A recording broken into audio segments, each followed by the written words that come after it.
General Juhziz versus General Towns, but I can't build any units. So that means we're not building anything from the command center, supply stash, barracks, or arms dealer, or airfield if we capture one.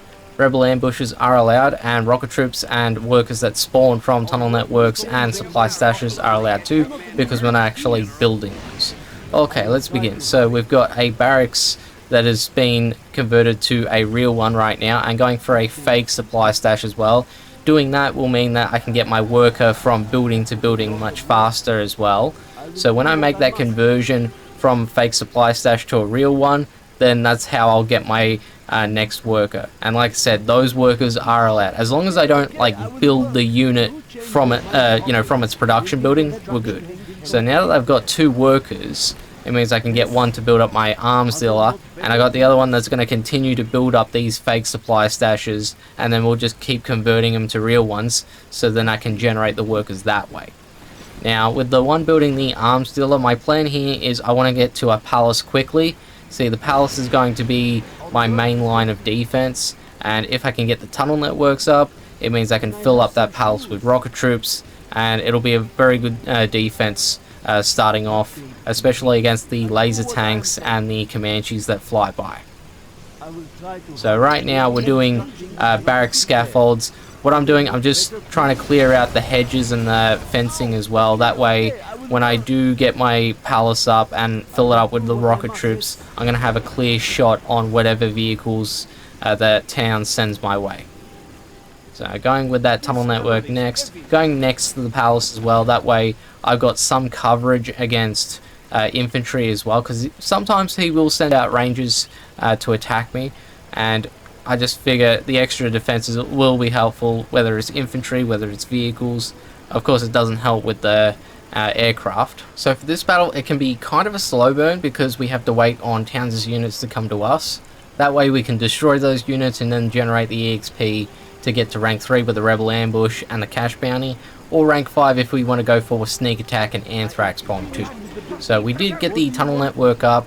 I don't have the palace yet, so we'll just keep those rocket troops inside the tunnel for now, and I'm going to get 3 workers to get the resources for us. So the quicker we get the resources, the quicker we can get to things like the Scud Storm or the Black Market too.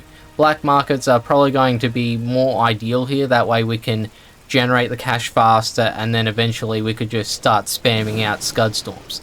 Now if you wanted to go up against towns as GLA and you didn't want to use Scud Storms, you could do tunnel network spam, and then so just spam out a bunch of tunnel networks, generate the rocket troops, and then at rank 5 you could do a sneak attack and then basically let out all of those rocket troops in the middle of Towns' base. So I want to go for a black market next, so then I can generate the cash faster, and I've also got access to the upgrades like the worker shoes or the rocket upgrade for the rocket troops inside the palace. Now I'm not going to save up for the Scud Storm just yet. I want to keep generating the cash for black markets. Now with the Scud Storm, if I was to fully construct one, it means that Towns' particle cannons will aim at that Scud Storm. Now the pattern of his particle cannons right now is the first one will go for a base defense, the second one will go for a command center, and the third one will go for a base defense. But yeah, once that super weapon goes up, then all 3 particle cannons will aim at that super weapon. So the way to counter that is if you have a fully constructed Scud Storm or any super weapon, and you've got the 5k or 2500 if you're playing as Alexander to, buy another super weapon, then put up that scaffold, but make sure it's like closer towards Towns' base compared to the first super weapon that you fully constructed. That way the particle cannons will go for the scaffold and not the fully constructed super weapon that you plan to use. So the particle cannon is ready to go. I've got a little bit of time before it fires, but I'm going to do something very cheeky here. I'm going to put up a tunnel network scaffold next to one of his buildings. Now when it comes to base defenses, the closer it is to Towns' base, it means the more likely it is that it's going to be the target. So Towns has just particle cannoned himself, taken out some power plants, and potentially taken out that airfield too.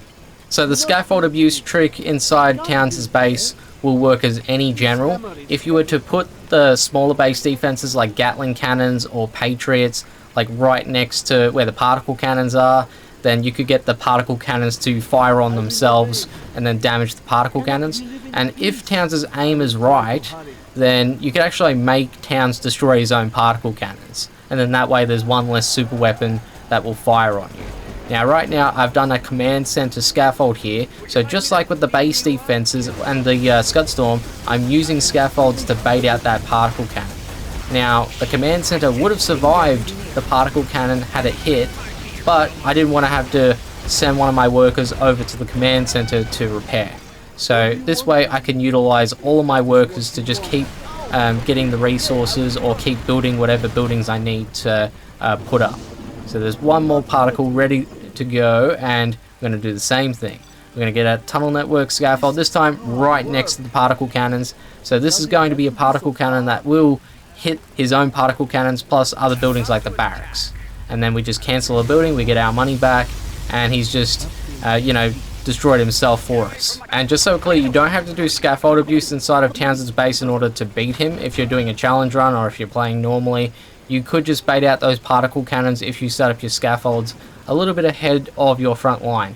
Now normally for me, in this case since we're using tunnel networks, you could do a tunnel network where the rest of that fencing is near the civilian building, and then that way the particle cannon will go for that instead.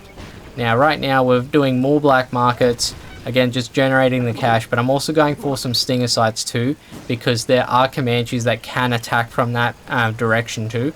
Plus Colonel Burton is also a factor.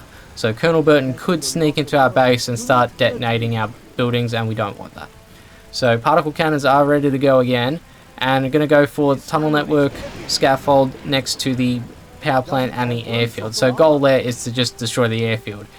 Is there really any purpose to destroying the airfield? Not really. The only thing we're really doing is slowing down the Comanches, but again I'm doing something kind of fun and gimmicky, so this is really just me basically waiting until I get the general powers or the cash to get the Scud Storms out, and my defense is so strong that none of his attacks are really going to get through. So once we do get the cash for those Scud Storms and then the Scud Storms are ready to go, we're basically going to have a field day on Towns' base.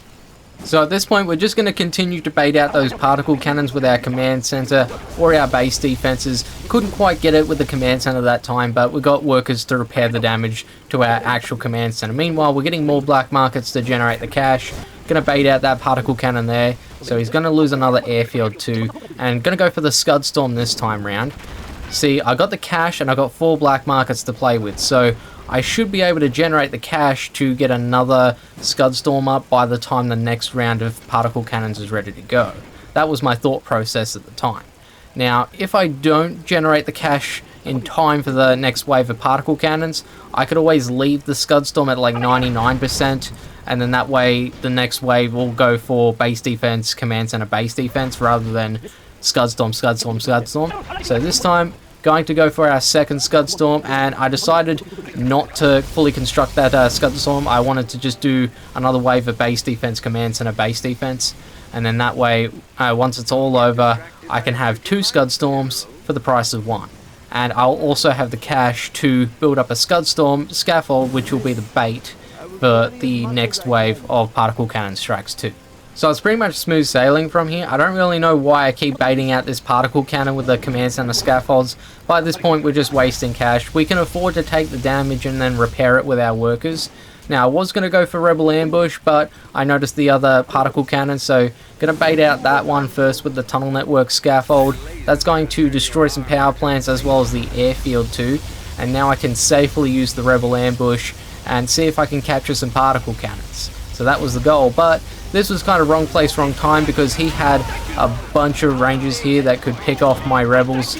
So just like that, we did lose all of our rebels here. I might have been able to get away with just running the rebels over to the rangers and then maybe detonating a few to deal with them, and then the rest could have tried to capture the particle cannons or some power plants, something like that. That might have worked. But in any case, we have a different plan, and that's going to be Scud Storms. We have 2 ready to go. So with that, it means that we'll have to get a Scud Storm scaffold up to bait out the next wave of particle cannons, and then we can use our Scud Storms to take out the particle cannons and whatever other buildings that may be a threat. So now we're just playing the waiting game here because Towns doesn't attack all that much. I'm going to sell off my Arms Dealer so then I can put up my 4th Scud Storm. Now when it comes to the particle cannon, it doesn't fire until 30 seconds after the particle cannon has ticked down to 0. So that gives me even more time for my cash to build up to that 5k so then I can bait out those particle cannons. The problem is I got to make sure that I put up my scaffold in a spot where he doesn't have any units that could attack it. So that means the guys in the garrison buildings, and that could also mean his laser tanks or sentry drones that could be nearby. So I put it up in that grassy area where the hedges were. I was able to dodge 1 particle cannon, I've got to dodge 2 more, and then the fun can begin with our Scud Storms. So really got to make sure that I can get this to work. We are generating the cash, but I've only got enough cash to put up 1 Scud Storm scaffold. I don't have any do-overs here. So once we dodge this next particle cannon, we don't have to dodge the one after that because 1 particle cannon isn't going to be enough to destroy a Scud Storm. Meanwhile, we do have workers nearby that can repair the damage as the particle cannon is doing its thing. Even with all of that said though, I'm going to bait out the particle cannon, that way I don't have to go through the process of sending workers to repair my Scud Storms, or the fact that I might forget to repair the Scud Storms and then the next wave of particle cannons could wipe me out. So really just wanted to make sure that all my Scud Storms stay intact with me doing as little work as possible. So just the lazy way. Now I did do a rebel ambush and I went for capturing some buildings here. I actually thought that my rebel ambush was going to fail just like last time. I thought he might have had Comanches or Rangers nearby that would pick me off, but in any case we are able to start capturing these buildings, and if we can get some particle cannons, that's even more super weapons that we can play with. So I've got a pretty good handle on Towns' base, capturing his particle cannons and power plants and his airfield. The airfield is going to be especially important here because I don't want Towns to build any more Comanches, because the Comanches can destroy my rebels and then I won't be able to capture anything else. Now I do have Scud Storms ready to go. I'm going to use my first one directly on that command center here. Now a demo Scud Storm isn't going to be enough to fully destroy a command center, so it does mean I'm going to have to use my other one either directly on the command center or near it to finish it off. Now his dozer is actually going to go nearby, so that's very good news for me, because if we can destroy the command center plus the dozer, which he only has 1 dozer, it means he won't be able to rebuild. So right now I'm going for the capture on the 3rd particle cannon, and I'm also going to send a few rebels over to capture more power plants and the airfield too, to prevent Towns from building any more Comanches. Now I probably could have gotten my rebel that's capturing the particle cannon to go for the airfield instead, but I didn't know if he already had a Comanche in play. Now by capturing that 3rd particle cannon, it can also draw the fire of the Comanches, and then I can get my rebels to capture that power plant and capture the airfield whilst those Comanches are distracted. Now with that, it does mean that my power is down, and this could be a case of greed here, because I could have sold off one of my other particle cannons so then my power goes back online, and then that way my particle cannons can continue to tick down. See, I might have had a chance to actually fire my particle cannons because I had one that was a minute away, and right now I've got both Comanches on the right plus laser tanks and sentry drones on the left destroying all my buildings. So I really could have had a good shot at firing a particle cannon here, and I took a closer look at the timer. My particle cannons were actually down for 30 seconds, and I got a particle cannon that's 34 seconds away here, so I really could have fired off that particle cannon if I just sold something off. I do have my rangers attacking the laser tanks and the sentry drone right now to try and minimize the damage, so there could have been potential for me firing off at least 1 particle cannon. I would have aimed it at the Comanches to try and minimize that damage and gone for more power plants too in the process. Maybe even gone for the laser tanks if there was a decent lineup where I don't lose any buildings too. But in any case, it wasn't to be. We are able to actually keep our rangers alive a little bit longer. They ended up focusing on my power plants, and I'm going to use my Scud Storm on his power plants, but I also wanted to take out the Comanches just for a little bit of a revenge here. So I'm going to run my rangers into the power plants that I'm just about to scud here. That way the Comanches go a little bit closer, and I managed to take out one and the other one just like that. and no more Comanches, and just power plants left to deal with. So I did get my rank 5, I did get my general powers as well, Anthrax Bomb, Sneak Attack, level 3 Rebel Ambush if we need it as well, and I do have 4 Scud Storms, so we can also just aim that. There goes the War Factory, there goes the power plants as well in a minute, there we go. Now with our Rebels, this is a mistake. I wish I'd spawned the Rebels like directly next to those power plants and then just detonated. I think that would have worked so much better, because the Pathfinders in those garrison buildings keep sniping my infantry, so I can't get close enough. So my alternative was to just kill time and wait on the next Scud. So that is going to be how I defeated General Towns as the demo general without building any units. If you enjoyed this one, leave a like, comment, subscribe. I do have a playlist if you want to check out any of my other content. I'm Crackler, and I'll see you in the next one. Bye. You defeated me, General, but I will scan your tactics and devise a superior strategy.